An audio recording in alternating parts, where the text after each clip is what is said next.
The winter of 1863 settled cold and heavy over Middle Tennessee. While much of the nation looked anxiously to the war in the east, eyes in Washington turned toward General William Rosecrans and his Army of the Cumberland.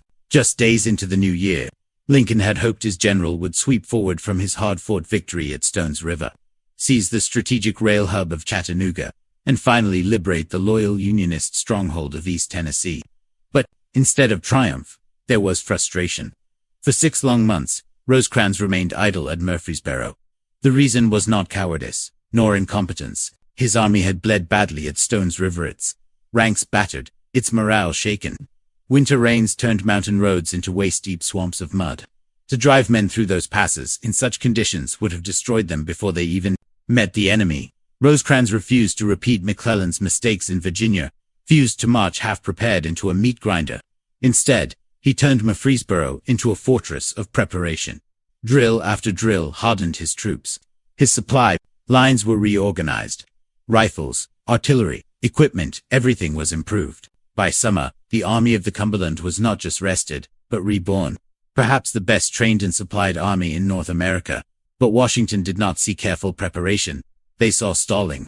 Lincoln's anxious telegrams carried not just presidential authority but desperation. The president feared the political cost of inaction. Secretary of War Edwin Stanton worried that Confederate General Braxton Bragg might strip his army from Tennessee to reinforce Vicksburg. Every delay deepened their suspicion that Rosecrans was becoming another McClellan, lost in endless planning while the nation cried out for victory. Yet Rosecrans would not be rushed. His irritation at Washington's prodding turned into outright defiance. He would move only when the time was right. That time came on June 24, 1863. With the roads hardened by summer sun, Rosecrans launched the Tullahoma Campaign.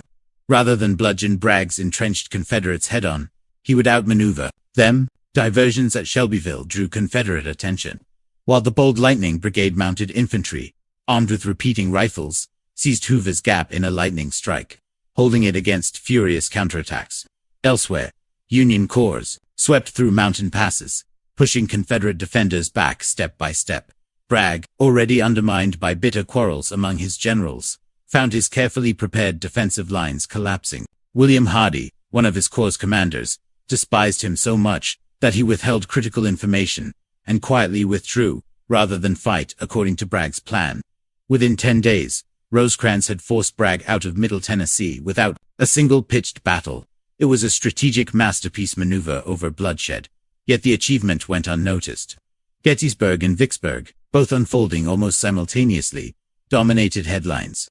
Rosecrans' near-bloodless triumph was reduced to a footnote.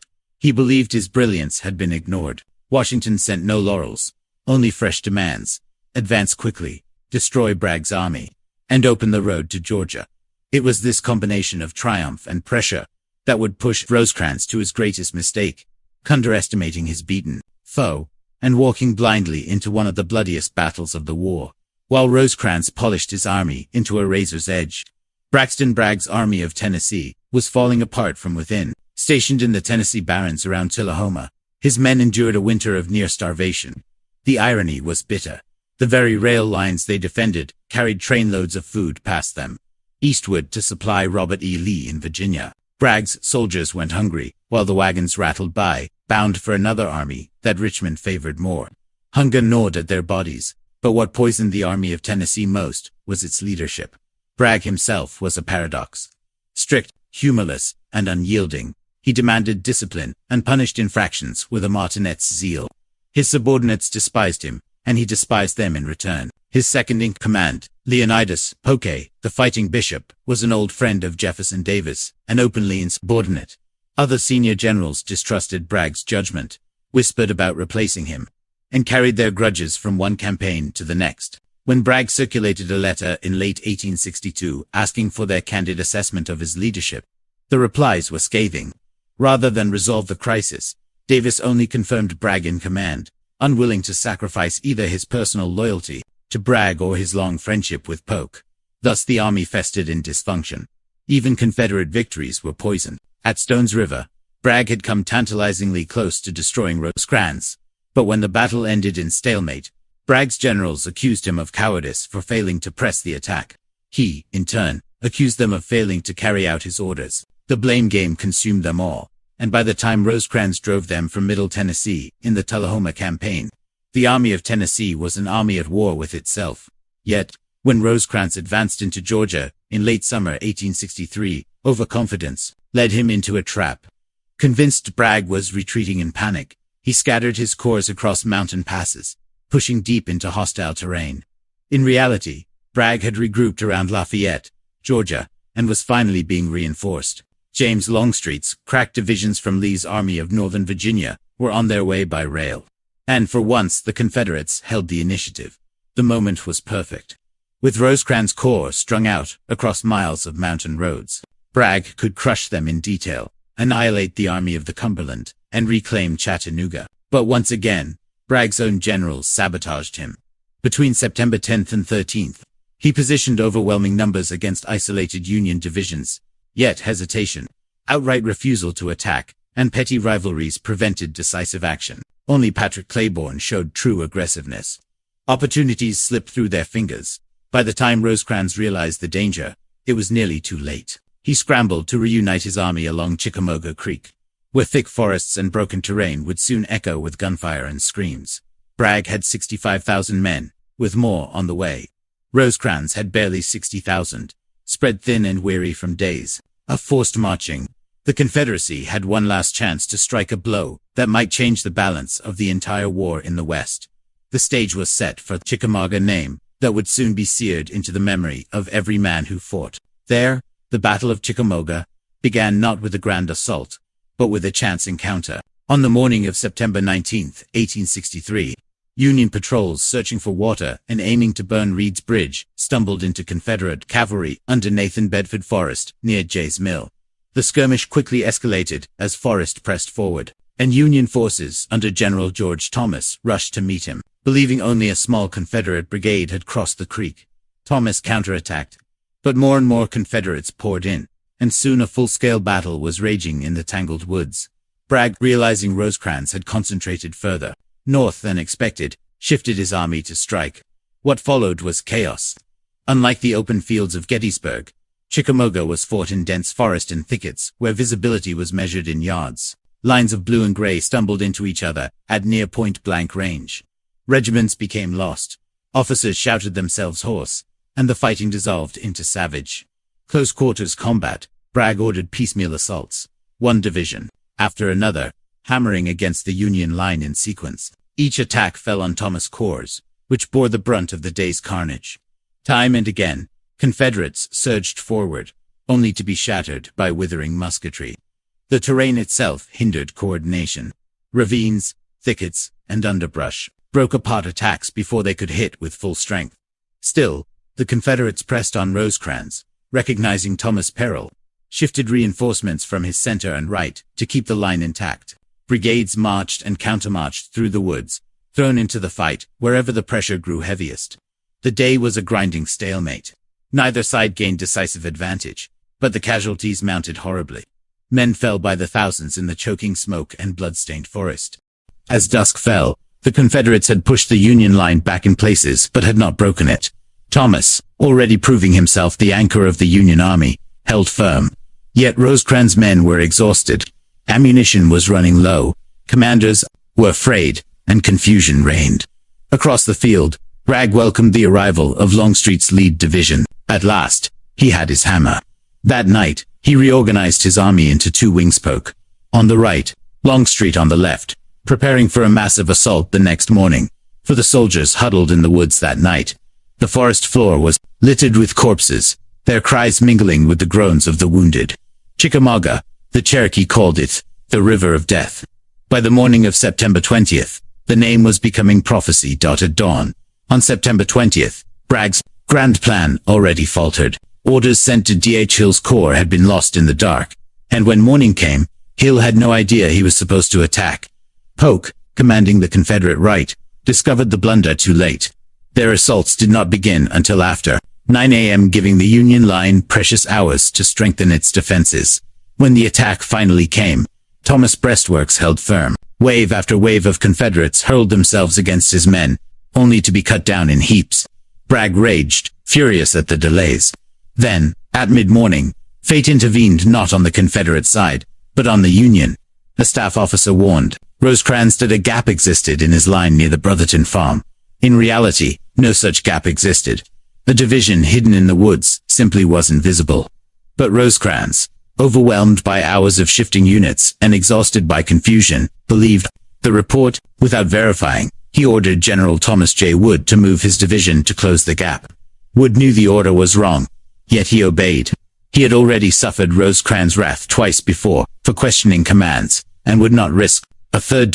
In following orders, Wood created the very gap Rosecrans had feared, and at that exact moment, Longstreet launched his assault. Unlike the fragmented attacks of the day before, Longstreet had organized his veterans into deep columns, Napoleonic in formation. At 11:10, they smashed directly into Wood's abandoned sector. The Confederate breakthrough was instant and catastrophic. The Union right collapsed in panic. Men threw down their weapons and fled for Chattanooga. Whole brigades disintegrated. Rosecrans himself was nearly captured in the stampede and fled the field, later described by Lincoln as stunned, like a duck hit on the head. The Union Army might have been annihilated then and there, but one man held firm. George Thomas, already fighting desperately on the left, gathered retreating fragments and rallied them on Snodgrass Hill. There, throughout the afternoon, his improvised line withstood assault after assault. Confederates surged forward again and again, but Thomas' line held. Reinforcements arrived, including men under Gordon Granger, who marched to the sound of the guns without orders. Together, they beat back the onslaught until sunset. At last, with ammunition nearly gone and casualties mounting, Thomas received orders to withdraw. His stand had saved the army. The Union left the field beaten, but not destroyed. Chickamauga was technically a Confederate victory, yet a hollow one. The Union had lost over 16,000 men, the Confederates more than 18,000. Bragg, shaken by the carnage and crippled by lack of supplies, refused to pursue. Longstreet begged him to finish the job, but Bragg would not. The South had won a battle, but lost its chance to change the war. The broken remnants of Rosecrans' army staggered into Chattanooga, demoralized and leaderless. Rosecrans himself seemed paralyzed, listless and withdrawn.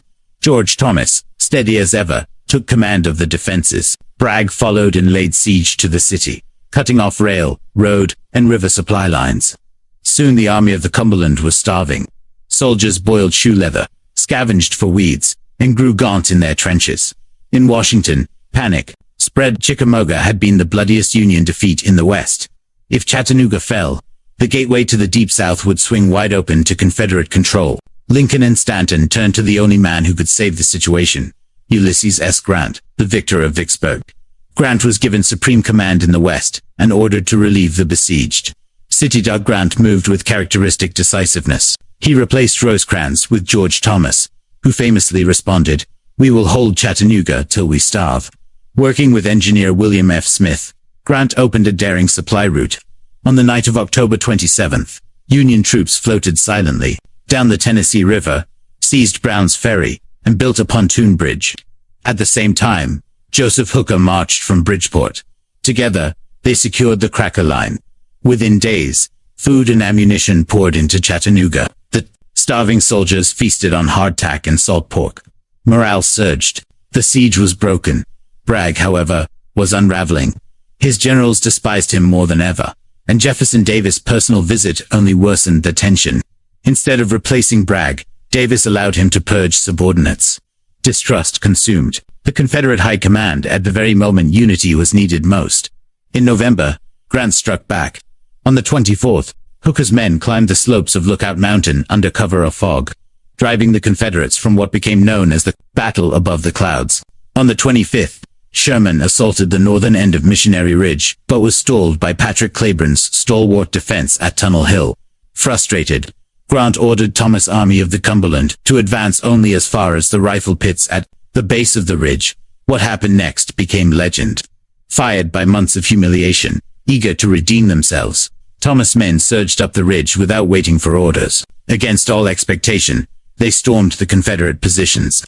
The defenders, confused by contradictory orders, panicked and fled.